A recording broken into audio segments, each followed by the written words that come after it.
Assalamualaikum warahmatullahi wabarakatuh. Nama saya Muhammad Irfan bin Nasidi, pelajar semester 2 jurusan Ijazah Sarjana Muda Hukum Bangunan dari Fakulti Seni Bina Perancangan dan Hukum. So pada hari ini saya akan membuat pembentangan presentation tentang saya punya kajian belajar tentang agama Sing yang bertajuk Matlamat Selepas Mati bagi Seorang Sing. So sebelum saya menerangkan dengan lebih lanjut tentang matlamat selepas mati seorang Sing, adalah saya rasa dengan lebih moleknya untuk saya menceritakan sedikit tentang latar belakang agama ini. So agama Sing ini merupakan agama yang berasal daripada satu daerah yang bernama Punjab di India. Agama ini dikatakan wujud disebabkan oleh masalah yang berlaku ketika itu di antara masyarakat agama Islam dan agama Hindu. Seterusnya, individu yang bernama Guru Nanak mula mencari penyelesaian tentang untuk masalah ini. Guru Nanak ini merupakan seorang yang berasal daripada keluarga yang beragama Hindu. Disebabkan beliau ini minat tentang hal-hal ketuhanan, Guru Nanak mula mempelajari tentang agama Islam. Guru Nanak mengkaji dan mula mahir, dan Guru Nanak mengkaji dan mahir kitab suci Al-Quran dan juga kitab suci Hindu yang bernama Brahmanical Chatras. Guru Nanak juga dikatakan telah melakukan ibadah haji di Mekah, dan akhirnya setelah mendalami, memahami kedua-dua agama ini, Guru Nanak memperkenalkan satu ajaran baru yang bernama Sing. Di dalam research paper yang dibuat oleh Universiti Islam Jakarta yang bertajuk Ajaran Ketuhanan dalam Agama Sing, menyatakan bahawa agama Sing ini dikatakan sebagai agama sinkretis yang bermaksud memperdamaikan antara Islam dan Hindu. Dan sesungguhnya menurut H.M. Eliot dalam salah satu tulisannya tentang agama Sing, menyatakan bahawa ajaran yang diberikan oleh Guru Nanak ini merupakan salah satu fahaman yang diperoleh daripada ajaran agama Islam pada satu sisi dan ajaran agama Hindu pada satu sisi yang lain. Secara asasnya, agama Sing ini mempunyai pendekatan terhadap agama Islam dan juga agama Hindu. Namun, penganut agama Sing sama sekali tidak setuju dengan pernyataan ini. Bagi mereka, agama Sing lain, tidak sama seperti agama Islam ataupun agama Hindu. Kenyataan ini dapat dibuktikan di dalam salah satu peristiwa yang terjadi kepada Guru Nanak, di mana ketika beliau mandi di sungai dan hilang selama 3 hari. Setelah beliau pulang ke rumah, Guru Nanak berulang-ulang kali mengeluarkan kata-kata yang berbunyi tidak ada Hindu, tidak ada Islam. Dan seterusnya, guru kelima, Arjun, juga menyatakan bahawa agama Sing ini adalah agama yang berbeza dengan kedua agama yang mendahulunya. Beliau berkata begini: aku telah berpisah dari Hindu dan Muslim. Takkan aku memuja dengan orang Hindu, tidak juga sebagaimana orang Muslim pergi ke Mekah. Aku hanya mengabdikan kepadanya, lain tidak.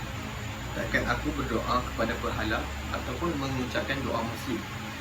Akan aku taruh hatiku pada kaki Sang Maha Tinggi, sebab kita bukan lagi Hindu ataupun Muslim. So ini adalah pengenalan tentang agama ini yang menyatakan bahawa agama Sing ini lain daripada agama Islam dan agama Hindu. Seterusnya saya akan masuk kepada isi yang pertama, iaitu Yama, Dewa Kematian. Penganut agama Sing mempunyai satu kepercayaan yang sama seperti agama Hindu, yang di mana bagi mereka Yama merupakan dewa kematian. Menurut mitologi Hindu yang disebut di dalam Purana, Yama ni menjaga beberapa neraka, dan Yama ni juga mempunyai kendaraan iaitu seekor kerbau dan diikuti oleh 2 ekor anjing yang bermata 4. Di dalam buku Death and After Guru Granth Sahib Speak Volume 1 ada menyatakan bahawa Yama ni dibantu oleh juru tulis yang bernama Citragupta, di mana di dalam agama Islam Citragupta ni dikenali sebagai muka tenaga. Dan dalam website The Editor of Encyclopedia tentang Yama ada menyatakan bahawa Citragupta ini dia menyimpan rekod baik dan buruk perbuatan manusia di muka bumi. Dan seterusnya dalam kisah Veda menggambarkan bahawa Yama ini ialah manusia pertama yang mati. Beliau telah mahir tentang kematian, dan sebabkan itu beliau dipilih untuk menjadi dewa kematian. Ditulis di sini bahawa Yama juga merupakan penjaga selatan wilayah kematian dan mengetuai tempat rehat orang mati yang terletak di bawah bumi.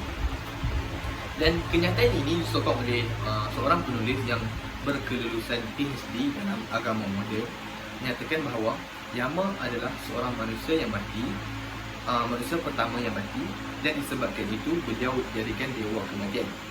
Yama juga bersama pembantunya Citragupta, dan jika seseorang itu beramal maka dia akan ke syurga, perbuatan buruk akan ke neraka, dan jika kedua-duanya maka kembali ke bumi untuk kehidupan yang lain.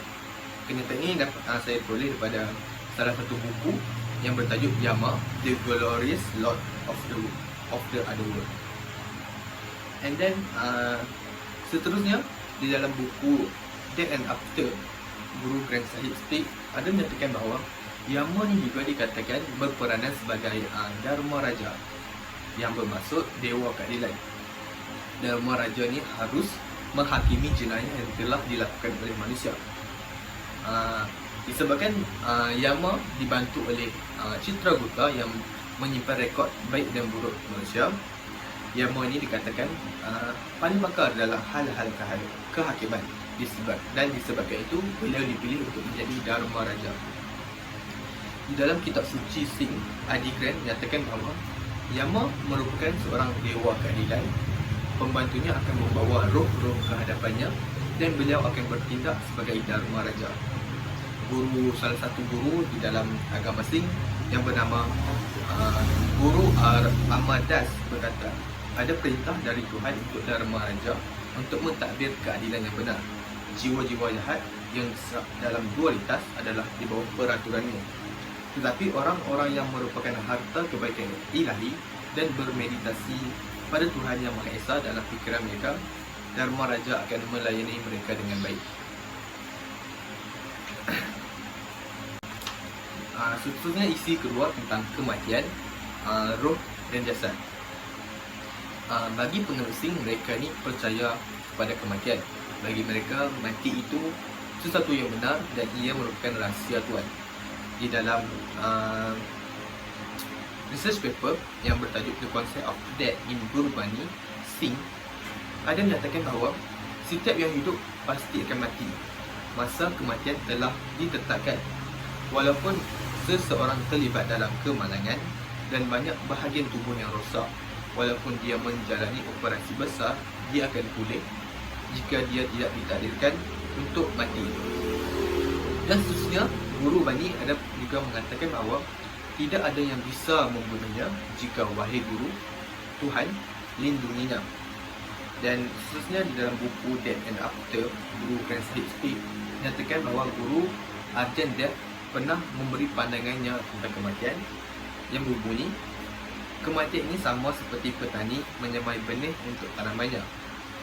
Dan pada masa penuaian, beliau akan memotong kedua-duanya, sama ada tanaman itu masak ataupun belum masak. Barang siapa yang dilahirkan, maka sesungguhnya ia benar-benar ditakdirkan untuk mati.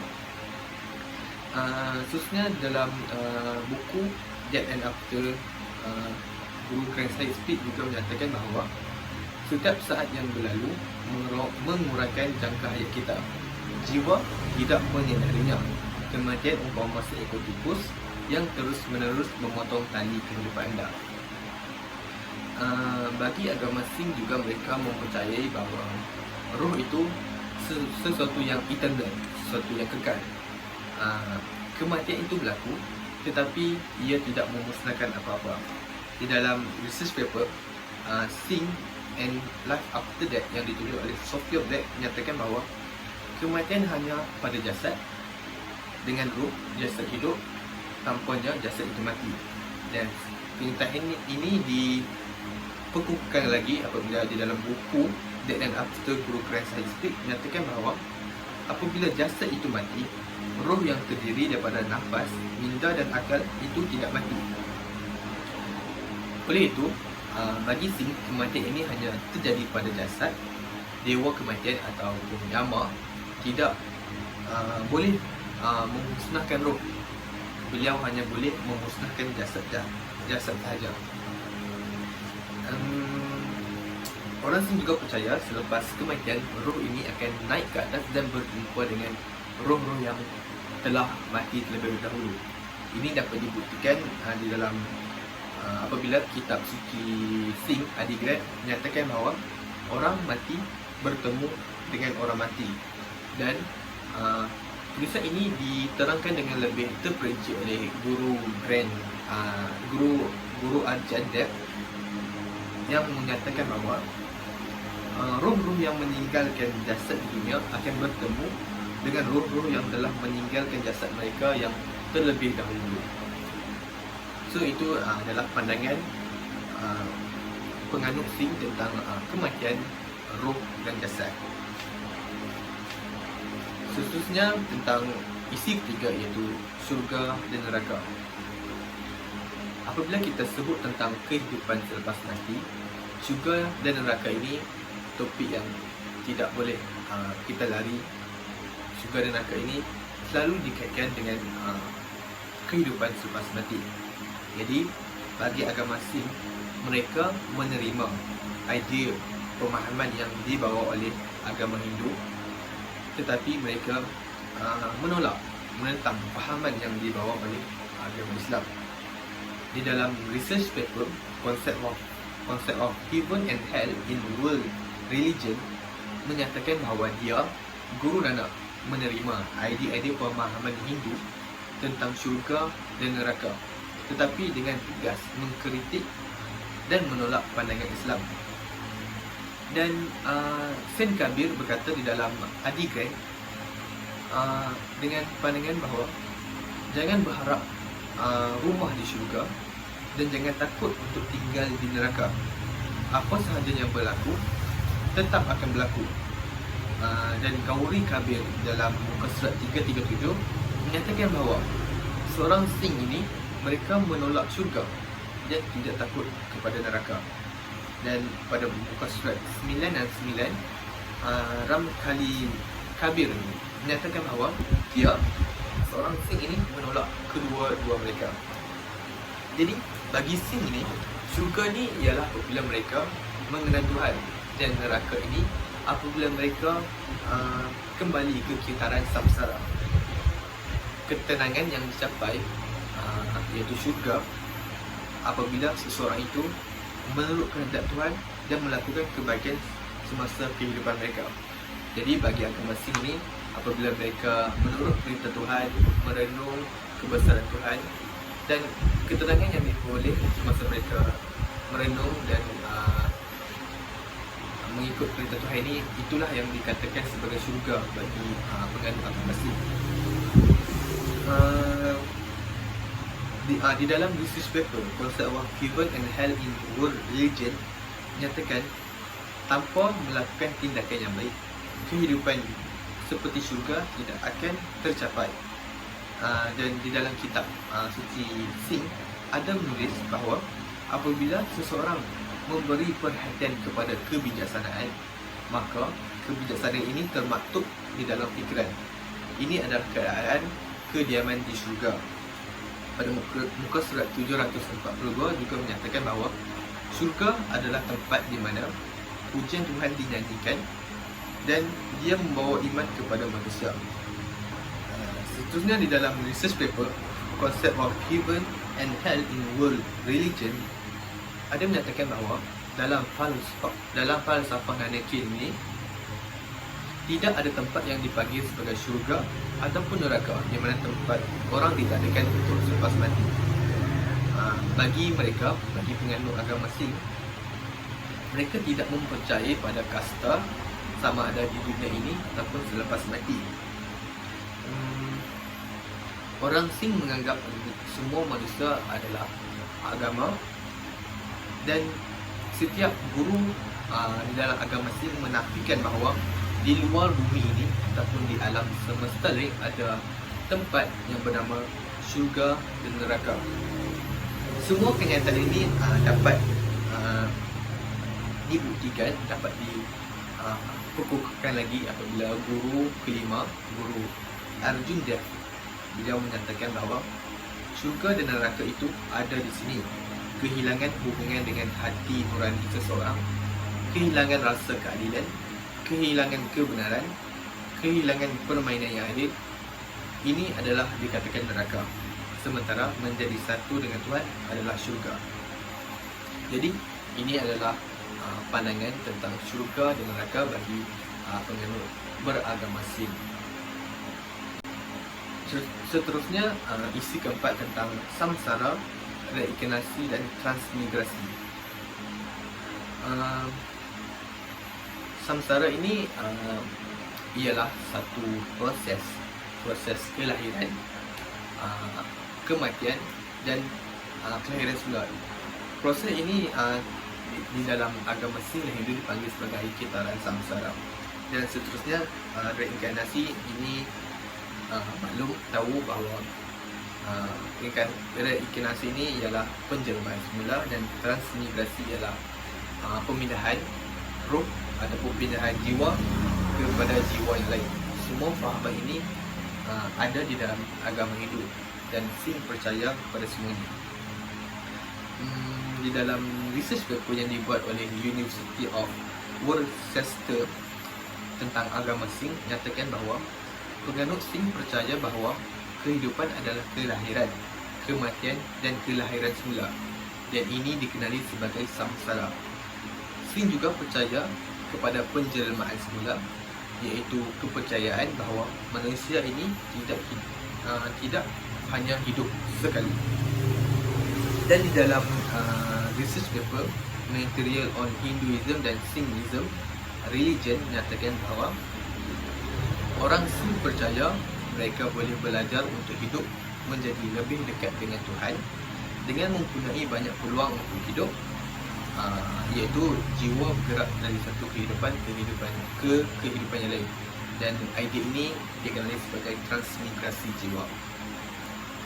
Dan kesemua kenyataan ini diperkukuhkan lagi apabila kitab suci Sikh iaitu Guru Granth Sahib menyatakan bahawa mereka yang tidak melayani guru sejati iaitu Tuhan, yang tidak merenung firman syahwat, hikmat rohani tidak masuk ke dalam hati mereka. Mereka seperti mayat di dunia ini, mereka akan melalui kitaran 84 juta penjelmaan semula, dan mereka hancur melalui kematian dan kelahiran semula. Dan guru ke-10 dalam agama Sikh yang bernama Guru Gobind Singh juga berkata bahawa apabila jiwa muncul di hadapan Tuhan selepas kematian, keputusan diambil tentang masa depannya mengikut tindakannya di dalam dunia material. Ia boleh dihantar untuk dilahirkan semula sebagai haiwan, burung atau serangga. Ia juga boleh dihantar ke pesawat yang lebih tinggi mengikut tindakannya. Ia boleh dihantar untuk dilahirkan sebagai manusia untuk perkembangan selanjutnya. Dan di dalam puisi yang dibuat oleh guru kelima, Guru Arjan Dev, yang berbunyi begini: jiwa dilahirkan beberapa kali sebagai cacing dan serangga. Ia dilahirkan beberapa kali sebagai gajah, ikan dan seekor rusa. Ia dilahirkan beberapa kali sebagai burung dan ular. Ia dilahirkan beberapa kali sebagai kuda dan seekor lembu jantan. Temui Tuhan, ini adalah waktu yang tepat. Selepas waktu yang sangat lama, Anda telah datang dalam tubuh ini. Ia dilahirkan beberapa kali sebagai batu dan gunung. Dilahirkan beberapa kali sebagai kuman. Dilahirkan beberapa kali sebagai tumbuhan. Ia tersasar ke dalam 84 lah bentuk fizikal. Jadi ini ialah pandangan bagi pengenosing tentang kehidupan selepas mati, iaitu kiblat samsara, reinkarnasi dan transmigrasi. Seterusnya isi yang terakhir iaitu tentang mukti. Jadi mukti matlamat utama agama Sing ialah untuk mencapai mukti, iaitu bersatu dengan Tuhan. Dan masuk mukti ini ialah pembebasan, iaitu pembebasan daripada kitaran samsara tadi. And then di dalam research paper Liberation of Samsara yang dibuat oleh Dr. Karma Tashi yang beragama Sing, nyatakan bahawa matlamat utama Sing adalah untuk mereka keluar dari kitaran kelahiran semula, iaitu kitaran samsara, dan dibawa kembali bersatu bersama Waheguru, iaitu Tuhan. And then di dalam buku Death and After Guru Granth Sahib Volume 1 nyatakan bahawa kembali bersatu bersama Tuhan ini dikenali sebagai mukti. Mukti adalah kebahagiaan yang tidak dapat dijelaskan, di mana orang yang beribadah kepada Tuhan akan bergabung dengan Tuhan dan melarikan diri dari kitaran samsara. Di dalam kitab suci Sing muka surat 11 juga menyatakan bahawa orang-orang yang merenung Tuhan memperoleh pembebasan. Bagi mereka, kitaran kelahiran dan kematian telah selesai. Dan pada muka surat 275 dalam kitab suci Sing menulis kesatuan dengan Tuhan adalah sebagai makna dan tujuan kehidupan Sing. Dan menurut Guru Nanak, mukti ini bermaksud pembebasan, dan ini adalah matlamat utama bagi orang Sing kerana mereka ingin disatukan semula oleh Waheguru. Kenapa mereka ingin kepercayaan mereka begini? Salah satu sebabnya adalah bagi mereka atma ataupun roh ini merupakan divine spark ataupun cahaya, sebahagian cahaya daripada Tuhan. Dan ini dibuktikan di dalam research paper yang dibuat oleh BBC Bite Size yang bertajuk The Afterlife Key Belief in Sing, menyatakan bahawa bagi Sing, jiwa atma adalah cahaya daripada Tuhan, divine spark. Dan jadi bagi mereka, setiap benda hidup, setiap jasad, setiap binatang, setiap tumbuhan ataupun gunung dan ganang, mereka ada roh, iaitu divine spark daripada Tuhan. Dan tujuan unsur ni, tujuan divine spark ni akhir sekali tidak lain daripada bukan adalah kembali kepada Tuhan, bersatu kepada Tuhan. Guru Nanak juga ada berkata bahawa jiwa atma berasal daripada Waheguru Tuhan. Walaupun ia menempuh perjalanan yang panjang, ia akan berakhir dengan Tuhan. Tujuan kehidupan manusia adalah untuk bertemu dan bersatu dengan Tuhan. Dan bagi agama Sing, di dalam research paper Liberation from Samsara nyatakan bahawa perkara-perkara yang boleh menghalang Sing untuk mencapai mukti adalah godaan dan maksiat seperti ketamakan, nafsu dan kemarahan. Dan bagi mereka untuk mencapai mukti, seorang Sing ni perlu ada kesabaran, kehidupan yang sebenar, merenung nama Tuhan, kerja keras dan berkhidmat untuk orang lain. Dan Guru Arjun Jas juga berkata bahawa untuk seorang Sing ini mencapai mukti, mereka perlu membersihkan diri mereka dari semua karma yang buruk dan memberi tumpuan untuk mendapatkan karma yang baik.